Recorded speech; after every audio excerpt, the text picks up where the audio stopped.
Ұзындығы шамамен 21 000 километр тасты айдаһар Қытай жерін айналып ұшып жүр. Ал оның тарихы өзінің ұзындығындай өте ұзақ. Ұлы қорған көптеген кіші қорғандардың қосындысы. Сол заманның, яғни Чунсю периодының жеке феодалдармен салынған бұл қорғандардың басты мақсаты солтүстіктегі көшпелі көршілерінен және бір-бірінен қорғану болған.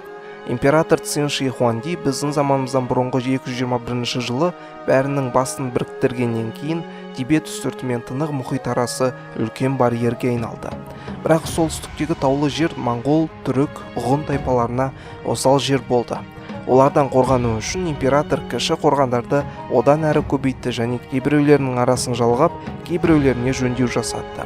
Осылайша батыстағы Линтяо жерінен шығыстағы Лиатон жеріне дейінгі созылған бұл құрылыс ұзын қорған деп таныла бастады. Бастаған ісін жалғастыру үшін император жұмысқа жауынгерлерді және қарапайым халықты тартты. Бәрін өз еріктерінсіз тартқан болатын.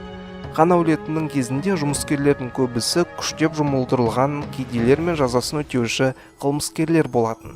Хан әулетінің кезінде қорғанның ұзындығы ұзарып 5955 километрге дейін жетті.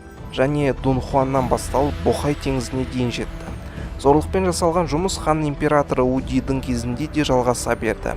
Жергілікті халықта бұл жер қиналу жер немесе ошағы деген түсінік қалыптасты. Сол заманның жазбалары бойынша жұмыскерлер қорғанның айналасында үйіліп жерлене берген екен, тіпті құрылыстың ішінде де болған дейді.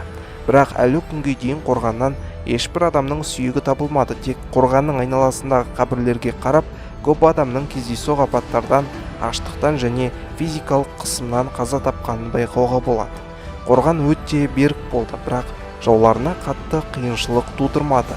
Шыңғысхан мен немересі Құбылайға 13 ғасырдың басында Қытай жерін басып алуда ұлы қорған қатты кедергі бола алмады. 1368 жылы Мин әулеті билікке келгеннен кейін қабырғаны кірпіштен және әртүрлі берік тастармен күшейте бастады.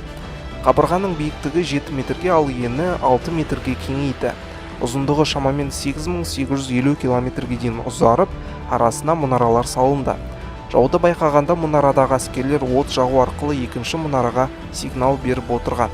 Қорғанның үстіндегі кіші ашық жерлер садақшыларға атуға мүмкіндік берген, ал үлкені тас лақтыру үшін қолданылды. Бірақ бұнымен де қытайлықтар жауды тежей алмады. 1644 жылы солтүстіктен келген манчжур тайпалары билікті Мин әулетінен тартып алды. Осылайша моңғолдармен бірігіп олар өздерінің жаңа Цин әулетін құрды. Империя күшейіп, сәйкесінше аумағы да кеңейе бастады. Ал қорған болса, өзінің қорғау міндетін бірте-бірте жоғалта бастады. Жүйелі жөндеу жұмыстарынсыз қабырға ескіріп бұзыла бастады, ал кірпіштер мен тастар басқа құрылыстарға ұрлана бастады. Бірақ қорған әлі де керек болатын. Екінші дүниежүзілік соғыста Қытай жері қабырғаны жапон әскерінен қорғану үшін қолданған болады. Кейбір деректерде қорғанның кейбір жерлері әлі күнге дейін әскери мақсаттармен қолданылып келеді делінеді. Дегенмен қазір қорғанның негізгі мақсаты мәдени жағына жұмсалынған. Өйткені бұл адам қолмен жасалған әлемдегі ең үлкен құрылыстардың бірі. 1987 жылы ұлы қорған ЮНЕСКО-ның бүкіл әлемдік мұра мәртебесіне ие болды. Басында қорған Қытайға бөгде елдің адамдарына кіргізбеу үшін салынған болса, қазір осы құрылысты көру үшін жыл сайын миллиондаған адам Қытайға келеді.